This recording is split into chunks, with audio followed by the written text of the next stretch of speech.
Muy buenas tardes, sean todos bienvenidos al primer encuentro de la cátedra Derecho Internacional Privado. Es para mí un gusto poder compartir con todos y cada uno de ustedes esta maravillosa materia del derecho en donde podremos conseguir distintas facetas, sobre todo o especialmente tomando en cuenta lo que son las nuevas tecnologías, lo que es la globalización y el hecho de que definitivamente nosotros como seres humanos no estamos para nada aislados. Y tomando en cuenta que una de las dimensiones del ser humano es la comunicación y vivir en comunidad, y con base a eso es que se van desarrollando una serie de situaciones. Con base a esas necesidades es que existe el derecho internacional privado. Mi nombre es Denise Trejo, soy abogada, especialista en Derecho Laboral, con una maestría en Derechos Humanos y Democracia. Respecto a lo que son las actividades de la página, de la plataforma, ya iré subiendo a partir del día de hoy. Quería verlos primero, quería que tú contaran con la primera grabación para poder subir la forma en que van a ser evaluados, lo que es la planificación y todo lo conducente a la materia. Tomando en consideración el corto tiempo con el que contamos para poder desarrollar esta cátedra, es que para mí es muy importante que manejemos lo que es el Código Bustamante y la Ley de Derecho Internacional Privado. Entonces, como esta es nuestra primera clase, primero tengo que decirles que el derecho internacional privado es un derecho que surge, como les comenté hace un minuto o hace unos minutos, primero es una rama de las ciencias jurídicas y tiene unas características que le son propias y que lo diferencian de otras ramas del derecho. ¿Qué sucede? Que con base a esas necesidades que nosotros tenemos como seres humanos y la tendencia del hombre a seguir relacionándose con los semejantes, es que va llevando o va encaminando a distintas situaciones que muchas veces no se le consiguen, o nosotros como seres humanos de distintas nacionalidades, de distintos países, no conseguimos cuál es la norma ideal para aplicar la solución a un tema determinado. Es muy importante, como siempre le he dicho a todos los participantes en los encuentros, ya sea de esta cátedra o de otras materias, que hay que verificar de manera muy detallada, de manera muy específica, cuál es el caso en concreto para lograr aplicar la mejor solución a la misma. Entendemos muy bien y es de conocimiento ya de muchos de ustedes que nosotros podemos contar o nos podemos apoyar con casos análogos, podemos apoyarnos con la analogía, podemos contar con situaciones que son muy similares al caso que se nos esté presentando o que se nos esté planteando y con base a ello lograr buscar o conseguir una solución. El detalle está es que muchas veces hay detalles que plantean ambas partes o una de las partes que marcan la diferencia y eso conlleva a que no se aplique la misma ley o que realmente la solución no sea la que se consiguió en determinado caso que tomábamos como referencia para solucionar el que se nos esté presentando.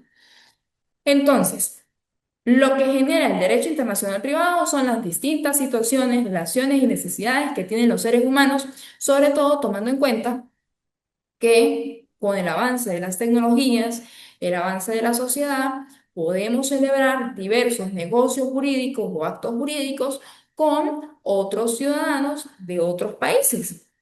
Y tomando en cuenta eso, no sabemos o desconocemos cuál es la norma ideal y tenemos que verificar en las diversas legislaciones de estos países. Hay que tomar en cuenta también lo que es la soberanía, hay que tomar en cuenta las características o las particularidades de cada pueblo y las particularidades también de las legislaciones, porque como les he mencionado, existe una diversidad legislativa. Entiendo y sé que muchos conocen que nosotros poseemos, de conformidad a cada uno de los países, un determinado ordenamiento jurídico.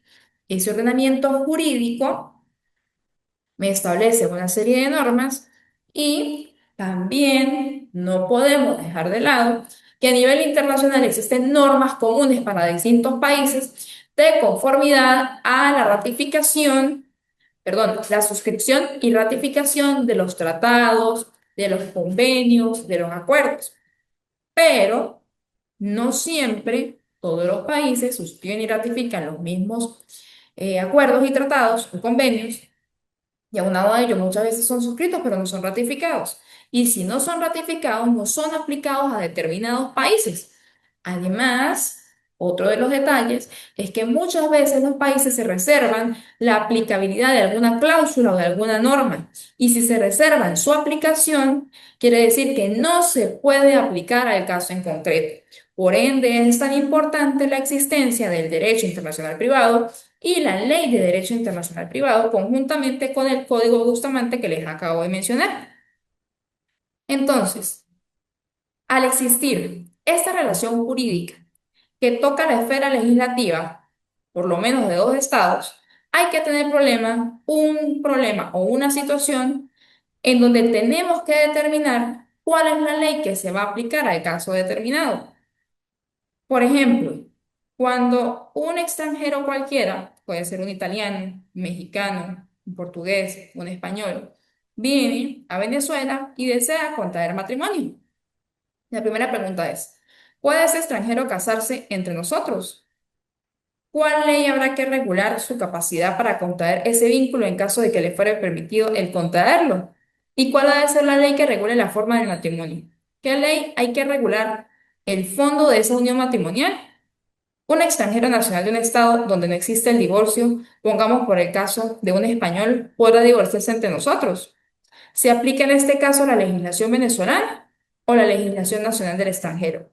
Son muchas las preguntas que nosotros nos podemos plantear de conformidad al caso en concreto y a la necesidad que se le esté planteando a esa determinada persona.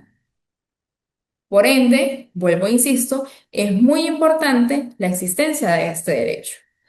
Hay un detalle que es también bastante importante. Generalmente la Ley de Derecho Internacional Privado es aplicada para negocios y actos jurídicos. Recordemos que también existe el derecho mercantil. Contamos aquí en Venezuela con el Código de Comercio. Recordemos que a nivel marítimo es en donde se da una serie de traslados, una serie de intercambios de bienes y servicios, y esto conlleva a que generalmente también las personas que hacen uso por su tipo de labor del derecho mercantil apliquen la costumbre. ¿Y por qué aplican la costumbre? Porque la costumbre es una de las fuentes del derecho mercantil y ha sido aplicada sobre todo en el derecho marítimo o en las personas que trabajan con ese intercambio de bienes y servicios y negocios jurídicos en donde se usa el mar. Entonces, ya teniendo claro esto, que hay una diversidad legislativa y que tenemos que conocer cuál es la ley que se aplica a los casos en concreto, dependiendo de lo que se esté tratando, existen unas reglas de derecho internacional privado que no resuelven directamente los problemas que caen bajo su órbita. Se limitan a indicar específicamente o solamente cuál es la legislación que se debe aplicar al caso. Por ejemplo, en el caso de los bienes se regula por la ley del lugar de la situación. Sería eso específicamente. En cuanto al estado de capacidad de las personas, se rige única y exclusivamente por la propia ley nacional o por la ley del domicilio.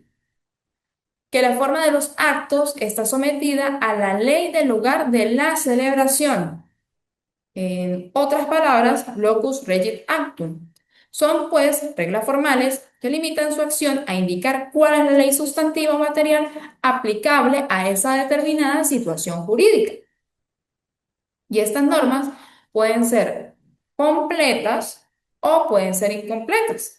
Las normas completas o las normas perfectas son las que se resuelven claramente el problema del derecho internacional privado, determinando la ley competente para regular una determinada relación jurídica, indicando los casos en que el juez nacional debe hacer aplicación de ese derecho extranjero.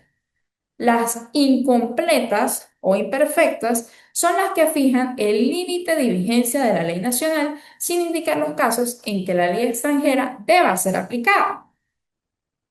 El nacimiento de estas reglas se puede deber a la acción legislativa de cada estado, que al dictar sus leyes las incluyen en ellas y es un método llamado por algunos autores individual. También nacen, por cierto, de la acción de los congresos y de las convenciones internacionales y el método llamado colectivo, como les dije hace un momento. Entonces, en cuanto a las reglas de derecho internacional privado, diversos nombres en distintos países, por ejemplo, los angloamericanos, Inglaterra y Estados Unidos los llaman Rules of Conflicts, son reglas de conflicto. Los alemanes, Kollisionnormen o normas de colisión. En Francia se les denominan reglas de rattachement, entre otros el doctor Lorenzo Herrera Mendoza usa la expresión de normas de conexión y es la denominación que vamos a adoptar. Y tomando en cuenta justamente a Lorenzo Herrera, vamos a hablar un poquito sobre lo que son los factores de conexión. La determinación de la ley aplicable se hace tomando en cuenta ciertas circunstancias que establecen una relación entre las personas, las cosas, los actos y el territorio. Estas circunstancias se denominan factores de conexión y cuando se dice que la ley regula o rige el estado y capacidad de las personas, se toma en cuenta la nacionalidad como factor de conexión. ¿Por qué? Porque es sumamente importante que solo el estado en donde usted haya nacido o en el que usted posea la nacionalidad regule todo lo que tenga que ver con el estado y capacidad de las personas. Es algo que no está en nosotros, es algo que escapa del principio de la autonomía de la voluntad de las partes, porque solo el Estado es el que trabaja o el que estudia y se encarga de regular el estado y capacidad de las personas. Ya en el caso del principio de derecho internacional privado, establece que la asociación se regula por la ley del último domicilio del de cuyos. El factor de conexión específicamente es el domicilio. Y en materia de contratos se considera en principio que deben estar regidos por la ley, por la ley o por el lugar en donde las partes lo hayan escogido. Por eso es que generalmente cuando ustedes verifican un determinado contrato, siempre se establece que para todos los efectos se elige como lugar, por ejemplo, la ciudad de San Cristóbal. Y eso es lo que conlleva a la importancia, o eso es lo que genera lo que es bastante importante, incluir y especificar de la mejor manera posible en los contratos todos los detalles para que no haya un vacío en donde no sepamos en dónde se deben celebrar o cualquier detalle, cuál es el lugar a donde tenemos que acudir porque no lo establecimos en el contrato. Por otra parte, cuando se trata de bienes muebles e inmuebles, se rigen por la ley del lugar en donde se encuentran ubicados esos bienes.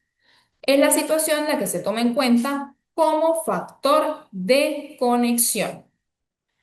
¿Qué les puedo decir en conclusión respecto a los factores de conexión? Estos son múltiples y con la enumeración anterior solo se quieren indicar los principales o los más importantes, pero no por ello estamos cerrándonos específicamente a ellos, sino que todo depende de las circunstancias en las cuales nos estemos desarrollando o debatiendo. Respecto a las definiciones del derecho internacional privado, existen una serie de definiciones, como por ejemplo Andrés Bello, el cual denomina al derecho internacional privado como el conjunto de reglas que sirven para dirimir los conflictos de leyes. Respecto al doctor Lorenzo Herrera Mendoza, establece que el derecho internacional privado es la ciencia que establece los principios para resolver los conflictos entre las legislaciones civiles, mercantiles y judiciales de distintos estados y determina así la ley aplicable a cada relación jurídica. Según Iboyer, es la rama del derecho perteneciente actualmente todavía en principio al derecho público nacional y excepcionalmente al derecho de gentes, que se ocupa de la repartición geográfica de los individuos por medio de la nacionalidad y del domicilio. ¿Con qué objetivo? Con el objetivo de determinar, además, los derechos de que ellos gozan y de buscar, en fin, cómo pueden ejercerlos bajo el imperio de las leyes competentes con el concurso de actividades o de jurisdicciones calificadas. Existen otra serie de definiciones, como por ejemplo voy a rescatar y me permito leer también la de Sabatier, que es la rama del derecho que, comandada por el estudio de la nacionalidad de las personas, rige las relaciones jurídicas derivadas entre particulares de la división del mundo de estados soberanos. Esto para que ustedes tengan una idea de lo que es el concepto del derecho internacional privado, de lo que es los principales factores de conexión y algunas definiciones respecto a lo que es el derecho internacional privado. Es por lo que ustedes acaban de observar o por lo que ustedes acaban de escuchar sumamente importante esta cátedra, y muchas veces nosotros realizamos muchas negociaciones o celebramos acuerdos o convenios con otras personas fuera de nuestro país sin darnos cuenta que estamos trabajando con base al derecho internacional privado, porque esta rama es la que nos va a clarificar cuál es la norma o cuál es la ley que se va a aplicar respecto al caso.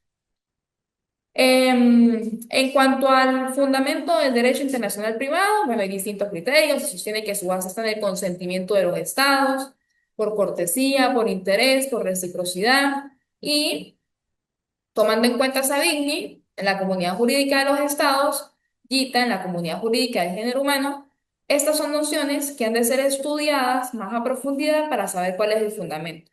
Pero en líneas generales, realmente es, como les acabo de mencionar, el hecho de no vivir aislados, el hecho de ameritar o necesitar un conjunto de bienes o servicios o situaciones que nos motivan a movilizarnos, porque recordemos también que movilizarse es un derecho humano y es natural que nosotros tengamos la necesidad de conocer otras culturas, de viajar, de trasladarnos, de desarrollarnos, de ampliar nuestros horizontes, y con base a ello eso nos va motivando o nos puede llegar a generar la celebración de distintas situaciones que ameritan conocer el derecho internacional privado. Por ende, es muy importante y quiero que tengan presente, primero, la nacionalidad; segundo, la condición jurídica de los extranjeros; y tercero, los conflictos de leyes. Además de ello, de esos tres aspectos, también es muy importante que conozcamos lo que es los conflictos de jurisdicción y de autoridad. Hay un detalle muy importante y me voy a detener un poquito en esto, y es la condición jurídica de los extranjeros. Y ustedes miran, oye, ¿y por qué hablamos de la condición jurídica de los extranjeros? Muy importante. Ya un momento, disculpen que voy a tomar un poquito de café. Es muy importante conversar sobre la condición jurídica de los extranjeros. Primero, recordemos que el estado de capacidad de las personas siempre se va a encargar el estado del cual usted es nacional. Pero si, por ejemplo, yo realizo un traslado a un país en donde yo ingreso como indocumentada, no poseo el pasaporte, no tengo el permiso o la permisología correspondiente para ingresar al mismo, yo voy a carecer o me va a hacer falta el disfrute de unos ciertos y determinados derechos.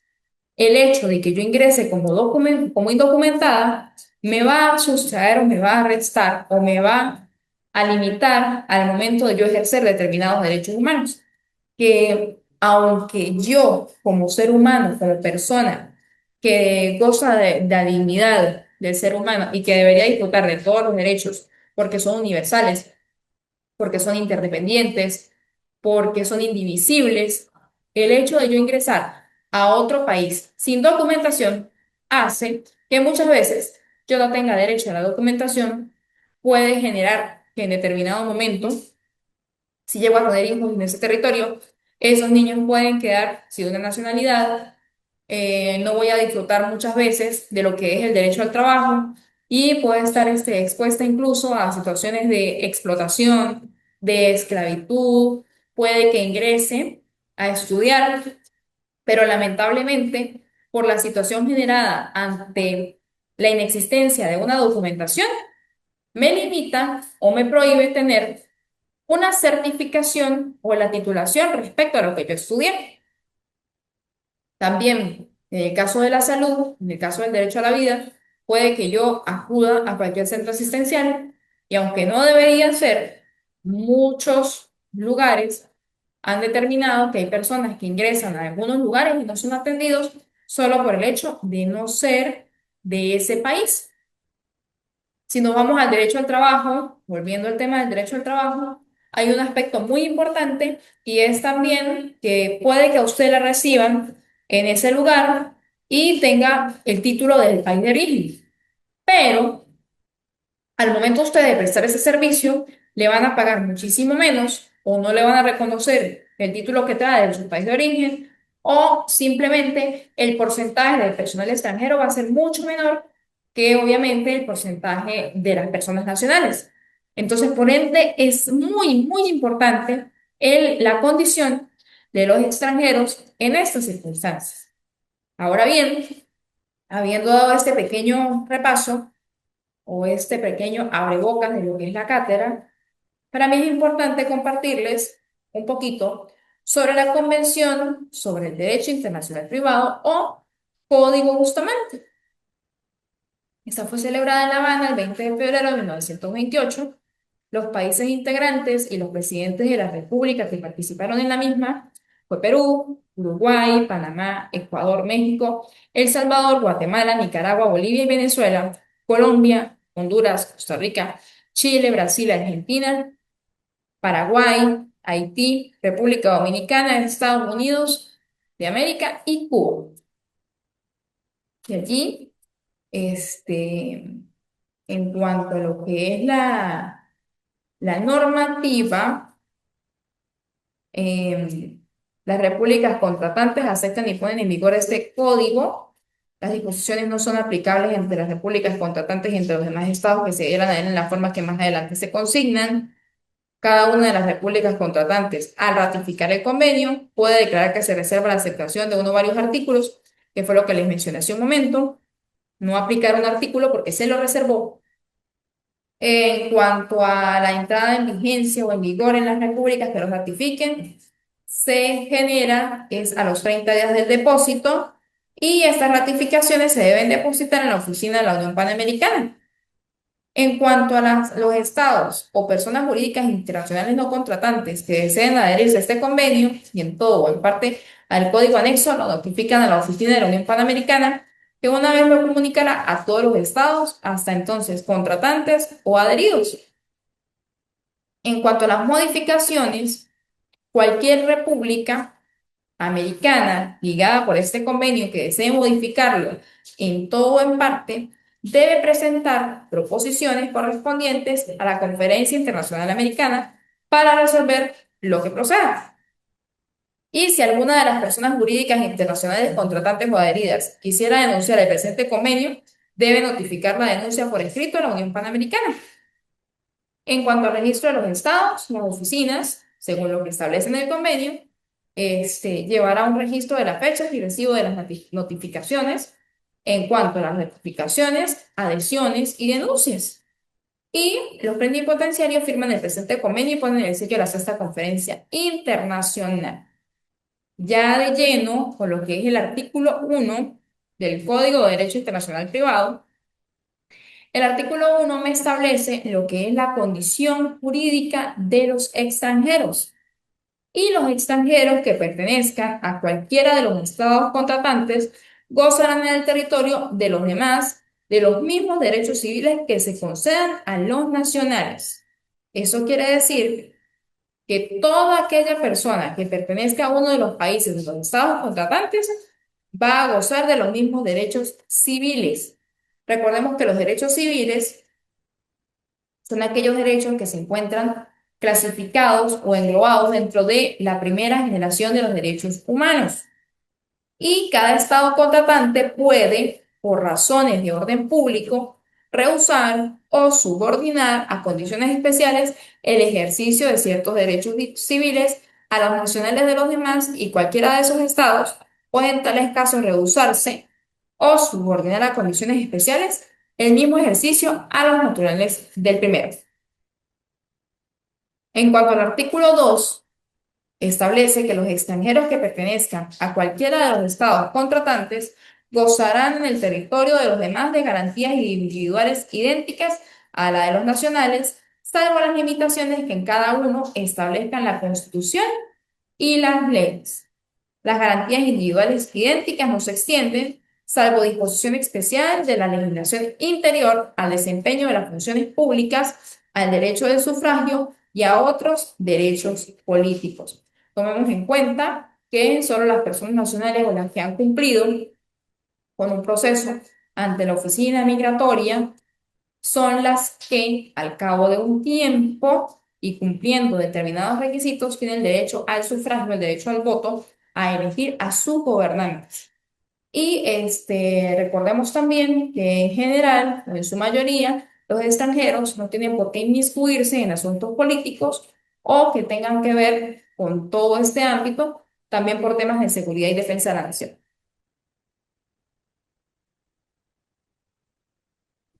Por otra parte, para el ejercicio de los derechos civiles, con respecto al artículo 3 del Código Bustamante, y para el goce de las garantías individuales idénticas, las leyes y reglas vigentes de cada estado contratante se estiman divididas en las tres clases siguientes.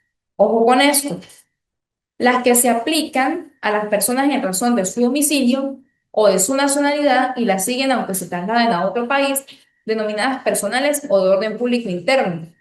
Recordemos que les mencioné hace un momento que existen como factor de conexión primero la nacionalidad cuando tenga que ver con el estado y capacidad de las personas. Y por ende, es que a cualquier lugar que vaya, esto lo va a seguir. Y por ende, es de orden público interno.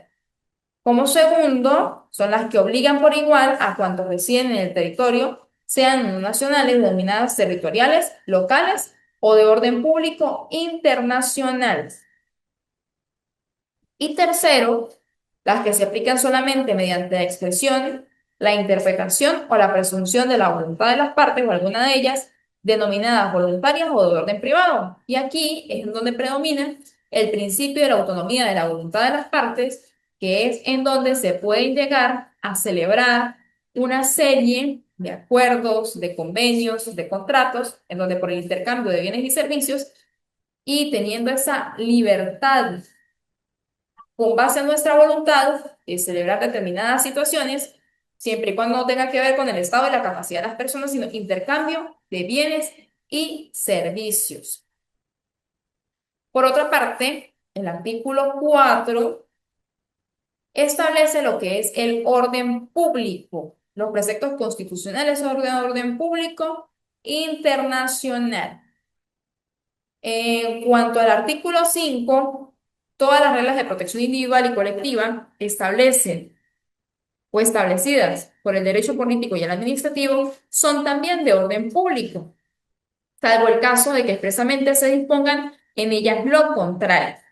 En cuanto a la calificación establecida en el artículo 6 del Código de Bustamante, en todos los casos que no estén previstos en este código, cada uno de los estados contratantes aplicará su propia calificación a las instituciones o relaciones jurídicas que hayan de corresponder a los grupos de leyes mencionados en el artículo 3. Recordemos que en el artículo 3 hablamos de la nacionalidad, hablamos del principio de la autonomía de la voluntad de las partes y las que obligan por igual a cuantos residen en el territorio, sean o no nacionales. Ya en cuanto al artículo 7, me establece específicamente lo que son las leyes personales.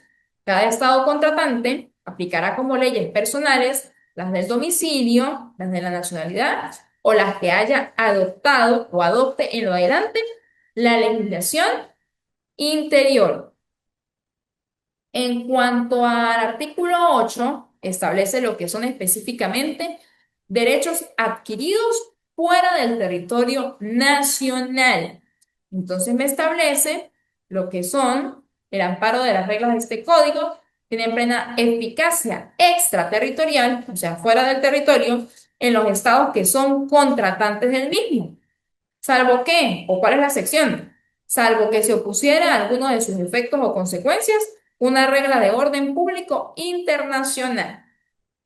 Ya teniendo esto claro, estas serían las reglas generales de lo que tiene que ver con el Código de Derecho Internacional Privado para irnos o adentrarnos en el libro primero de Derecho Civil Internacional, título 1, referente a las personas, específicamente a la nacionalidad y la naturalización. En cuanto al artículo 9, cada Estado contratante aplica su propio derecho a la determinación de la nacionalidad de origen de toda persona individual o jurídica y de su adquisición, pérdida o reintegración posterior, que se hayan realizado dentro o fuera de su territorio cuando una de las nacionalidades sujetas a controversia sea de dicho Estado. En los demás casos, rigen las disposiciones que establecen los artículos restantes de este capítulo. En cuanto al artículo 10, a las cuestiones sobre nacionalidad de origen, en que no esté interesado el Estado en que se debaten, se aplica la ley de aquella de las nacionalidades discutidas en que se tenga su domicilio la persona de que se trate. Por ende, también es muy importante, además de tomar en cuenta la nacionalidad, o sea, el país de donde viene esa persona, hay que tomar en cuenta también el domicilio de las mismas. Y de conformidad con el artículo 11, a falta de ese domicilio, se aplica el caso previsto en el artículo anterior, los principios aceptados por la ley del juzgador. En cuanto al artículo 12, las cuestiones sobre la adquisición individual de una nueva nacionalidad se resuelven de acuerdo con la ley de la nacionalidad que suponga adquirida.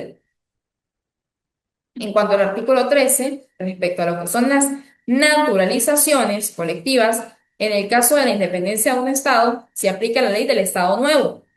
Si ha sido reconocido por el Estado juzgador y en su defecto la del antiguo, todo sin perjuicio de las estipulaciones contractuales entre los dos Estados interesados, que serán siempre preferentes. En cuanto al artículo 14, referente a la pérdida de la nacionalidad, se debe siempre aplicar la ley de la nacionalidad perdida.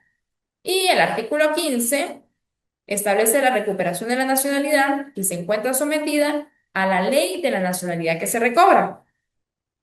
En cuanto al artículo 16, establece que la nacionalidad de origen de las corporaciones y de las fundaciones se determina por la ley del Estado que lo autorice o lo apruebe. Referente al artículo 17, la nacionalidad de origen de las asociaciones será la del país en que se constituyan y en él deben registrarse o inscribirse si exigiere ese requisito a la legislación local. Es muy importante en cuanto a las asociaciones cumplir con toda esta serie de requisitos y así tal cual como se establece su constitución, asimismo deben ser cerradas. Tal cual como nacen, asimismo se extinguen. Muchas veces hay una situación con ello y hay personas que consideran que por el hecho de que ya se constituyó jurídicamente, al vencerse el lazo, por ejemplo, de la junta directiva o de alguna situación dentro de sus estatutos, esto ya se ha extinguido y realmente no es así. Así como se constituye una asociación, así mismo debe extinguirse. Cuando me refiero a que así mismo, me refiero a que debe cumplir con el mismo procedimiento en el momento de haberse generado. Por otra parte, para las sociedades anónimas se determinaría la nacionalidad por el contrato social y en su caso por la ley del lugar en que se reúne normalmente la Junta General de Accionistas y en su defecto por la del lugar en que se radique su principal junto al consejo directivo o administrativo. En cuanto al artículo 20, el cambio de la nacionalidad de esas corporaciones, de esas fundaciones, asociaciones y sociedades, salvo los casos de variación de la soberanía, tienen que ajustarse a las condiciones exigidas por la ley antigua y por la ley nueva. Si cambiara la soberanía territorial en el caso de la independencia, se aplica la regla que se establece en el artículo 13 para las naturalizaciones colectivas. Recuerden que en este caso se aplica la ley del Estado nuevo. Si ha sido reconocida así por ese Estado juzgador y en su defecto la del antiguo, sin perjuicio de las estipulaciones contractuales entre esos dos estados. Ya respecto al capítulo 2, nos estamos refiriendo específicamente a lo que es el domicilio.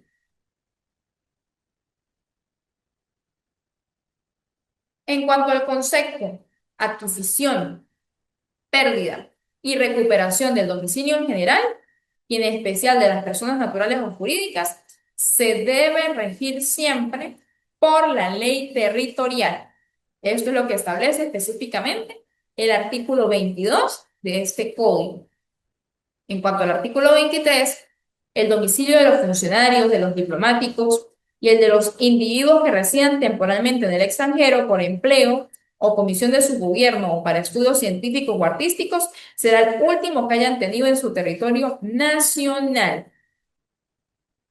El domicilio legal de jefe de la familia se extiende a la mujer y a los hijos no emancipados, y el del autor o curador, a los menores o incapacitados bajo su guardia, si no dispone lo contrario de la legislación personal de aquellos a quienes se atribuye el domicilio de otro.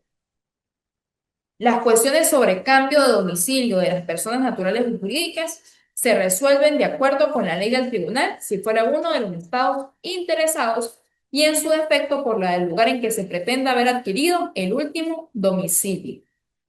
En cuanto a las personas que no tienen un domicilio, se entiende como tal el de su residencia o en donde se encuentra. Recordemos, de conformidad con el Código Civil, se establece muy claramente que el domicilio es el asiento principal de los negocios e intereses. Entonces, por ejemplo, vamos a colocar un ejemplo acá. El estado Táchira tiene 29 municipios. Dentro de esos municipios, yo, por ejemplo, resido en el municipio San Cristóbal. Pero el hecho de que yo resida en el municipio San Cristóbal, que viva allí, no quiere decir que ese sea el asiento principal de mis negocios o intereses, porque pueda que mis negocios o intereses estén en otro municipio del estado Táchira, por ejemplo, en Cordero. O a diferencia, vivo en Cordero y el asiento principal de mis negocios e intereses es aquí en San Cristóbal. Entonces, hay que tener sumo cuidado con el tema del domicilio porque se puede prestar a diversas interpretaciones. Muchas veces a nosotros nos preguntan cuál es su residencia y obviamente tenemos que explicar en dónde es que residimos. Pero, a diferencia de la residencia, cuando nos preguntan por el domicilio, mi domicilio es la ciudad de San Cristóbal y ya. Entonces, para que tengan ese tip allí presente, que es sumamente importante a los efectos jurídicos y a los efectos de cualquier celebración de un contrato. En cuanto al nacimiento, extinción y consecuencias de la personalidad civil, existe el capítulo 3 en el Código, en donde se inicia con las personas individuales. La capacidad de las personas individuales se rige por la ley personal, salvo las restricciones establecidas para su ejercicio por este código o el derecho local. ¿En dónde se aplica o cómo se aplica la ley personal? Para decidir si el nacimiento determina la personalidad y si el concebido se detiene por nacido para todo lo que sea favorable, así como para la viabilidad de los defectos y la prioridad del nacimiento en el caso de partos dobles o múltiples. Las presunciones de supervivencia o de muerte simultánea en defecto de prueba se regulan por la ley personal de cada uno de los fallecidos en cuanto a su respectiva sucesión. Por otra parte, cada estado aplica su propia legislación para declarar extinguida la personalidad civil por la muerte natural de las personas individuales y la desaparición o disolución oficial de las personas jurídicas, así como para decidir si la menor de edad, la demencia, o invisibilidad, sordomudez, la prodigalidad y la interdicción civil son únicamente restricciones de la personalidad que permiten derechos y aún ciertas obligaciones. En cuanto a las personas jurídicas, se encuentra en la sección segunda de este capítulo 3, referente a la personalidad civil. Cada estado contratante, en su carácter de persona jurídica, tiene la capacidad para que se adquieran y se ejerciten los derechos civiles y contraer obligaciones de igual clase en el territorio de los demás, sin otras restricciones que las establecidas expresamente por el derecho local. Yo quiero hacer una salvedad, y es a modo general, que muchas veces nosotros, como personas, llegamos a confundir lo que es los deberes y las obligaciones. ¿Por qué? Porque nosotros, cuando hablamos de obligaciones, siempre tiene que ver con una cantidad de dinero, con una obligación pecuniaria, con la participación del dinero. Por eso es que se habla de obligaciones, pero cuando hablamos de deberes, no implica que exista una cantidad de dinero. Entonces quiero que lo tomen en cuenta porque a veces nosotros confundimos los deberes con las obligaciones. Por otra parte, el concepto y reconocimiento de las personas jurídicas se rige por la ley territorial. Salvo las restricciones establecidas en estos artículos, la capacidad civil de las corporaciones se rige por la ley que las hubiere creado o reconocido, la de las fundaciones por las reglas de su institución aprobadas por la autoridad competente y si lo exigiere su derecho nacional, y la de las asociaciones por sus estatutos en iguales condiciones. Con iguales restricciones se genera la capacidad civil de las sociedades civiles, mercantiles o industriales. Se rige por las disposiciones relativas al contrato de sociedad. La ley local se aplica para atribuir los bienes de las personas jurídicas que dejan de existir si el caso no está previsto de otro modo en sus estatutos, cláusulas, fundaciones o en el derecho vigente respecto a las sociedades. Teniendo clara esta situación, para saltar rápidamente a lo que es el capítulo 4 referente al matrimonio y el divorcio. Sobre todo en la sección primera, que es referente a las condiciones jurídicas que han de preceder a la celebración del matrimonio. Eso quiere decir, antes del matrimonio. Los contrayentes están sujetos a quiénes? A la ley personal en todo lo que se refiera a la capacidad para celebrar el matrimonio. Recuerden que estado y capacidad de las personas tiene que ver con la nacionalidad de esa persona. Y aparte de que están sujetos a la capacidad, debemos tomar en cuenta el consentimiento o consejos paternos y los impedimentos y la defensa. Los extranjeros deben acreditar antes de casarse que han llenado con las condiciones exigidas por sus leyes personales en cuanto a lo expuesto al artículo anterior. Y pueden justificarlo mediante certificación de sus funcionarios diplomáticos o agentes consulares o por medios que estuvieran suficientes en la autoridad, perdón, local, que tendrá en todo caso completa libertad de apreciación. En cuanto a la legislación local, si es aplicable a los extranjeros, en cuanto a los impedimentos que por su parte se lleguen a generar y que no sean dispensables a la forma del consentimiento, fuerza obligatoria o no de los esponsales, oposición al matrimonio, obligación de denunciar los impedimentos y consecuencias civiles, a la forma de las diligencias preliminares de la autoridad competente para la celebración.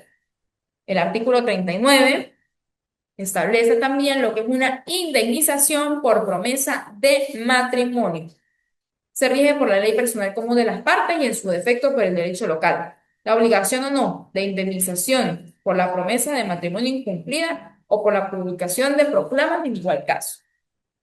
El artículo 40 establece los estados contratantes no quedan obligados a reconocer el matrimonio celebrado en cualquiera de ellos por sus nacionales o por extranjeros, que contraríe sus disposiciones relativas a la necesidad de la disolución de un matrimonio anterior, a los grados de consanguinidad o afinidad, respecto de los cuales existe impedimento absoluto, a la prohibición de casarse establecida respecto a los culpables de adulterio en cuya virtud se haya disuelto el matrimonio de uno de ellos y a la misma prohibición respecto al responsable de atentado a la vida de uno de los cónyuges para casarse con el sobreviviente o cualquier otra causa de nulidad insubsanable. Esto sería la no obligación por reconocer el matrimonio celebrado en cualquiera de ellos, contrariando disposiciones relativas a la necesidad de la disolución de un matrimonio anterior. En cuanto a la forma del matrimonio, existen dos artículos. El primero de ellos establece que se tienen todas las partes como válido en cuanto a la forma, el matrimonio celebrado en la que se establezcan como eficaz las leyes del país en que se efectúen. O sea, en el lugar en donde se efectúa el matrimonio es en donde se tienen que tomar en cuenta las normas para celebrarlo. Sin embargo, los estados cuya legislación exija una ceremonia religiosa podrán negar la validez a los matrimonios contraídos por sus nacionales en el extranjero sin observar esa forma. En cuanto a los países en donde las leyes no admiten los matrimonios contraídos ante los funcionarios diplomáticos o agentes consulares en ambos contrayentes, se ajustan a su ley personal sin perjuicio de que les sean aplicables las disposiciones del artículo 40. En cuanto a los efectos del matrimonio, a las personas de los cónyuges, se aplica el derecho personal de ambos cónyuges o de ambas personas que están contrayendo matrimonio. Y si fuera diverso, el del marido en lo que toque a los deberes respectivos de protección y obediencia, a la obligación o no de la mujer de seguir al marido cuando cambie de residencia, a la disposición y administración de los bienes comunes y a los demás efectos especiales del matrimonio. En cuanto a la ley personal de la mujer, rige la disposición de administración de sus bienes propios y su comparecencia en el juicio. Por otra parte, el artículo 45 se sujeta al derecho territorial la obligación de los cónyuges de vivir juntos, guardarse fidelidad y socorrerse mutuamente. En cuanto al artículo 46, se aplica imperativamente el derecho local que prive de efectos civiles al matrimonio del litigante. Y finalmente, para cerrar esta clase, verificando lo que establecen los artículos del Código Bustamante, vamos a hablar de lo que es la nulidad del matrimonio y sus efectos. La nulidad del matrimonio debe regularse por la misma ley a la que esté sometida la condición intrínseca o extrínseca que los motive. La coacción, el miedo, el rapto, como causas de nulidad del matrimonio, se rigen por la ley del lugar de la celebración del mismo. ¿Y qué se aplica? Se aplica la ley de personal de ambos cónyuges, si fuere común. Si la del cónyuge que haya obrado de buena fe y a falta de ambas, la del varón, a las reglas sobre el cuidado de los hijos de matrimonios nulos, en los casos en que no puedan o no quieran estipular nada sobre esto los padres. El artículo 50 me establece que la propia ley personal debe aplicarse a los demás efectivos civiles de matrimonio nulo, excepto los que ha de producir respecto de los bienes de los cónyuges que seguirán la ley del régimen económico matrimonial.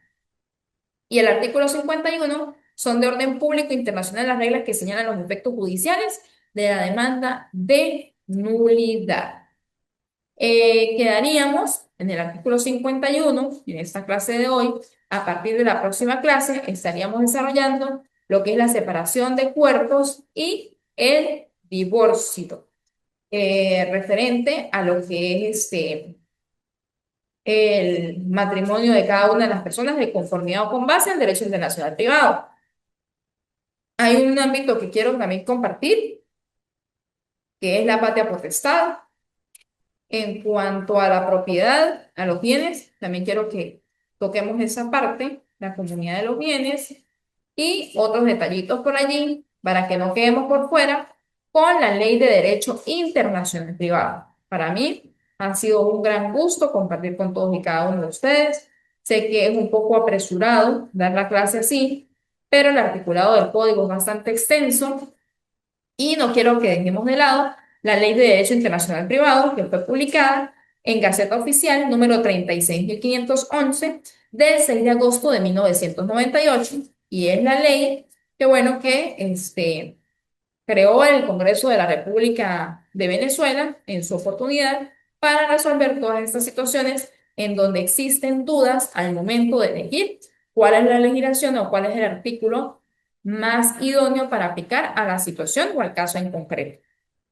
Cualquier detalle estamos a la orden por la plataforma y en breve, lo más probable es que sea hoy mismo, en donde suba o comparta las actividades para que ustedes no se demoren en las mismas. Que tengan una excelente tarde. Muchísimas gracias por su atención.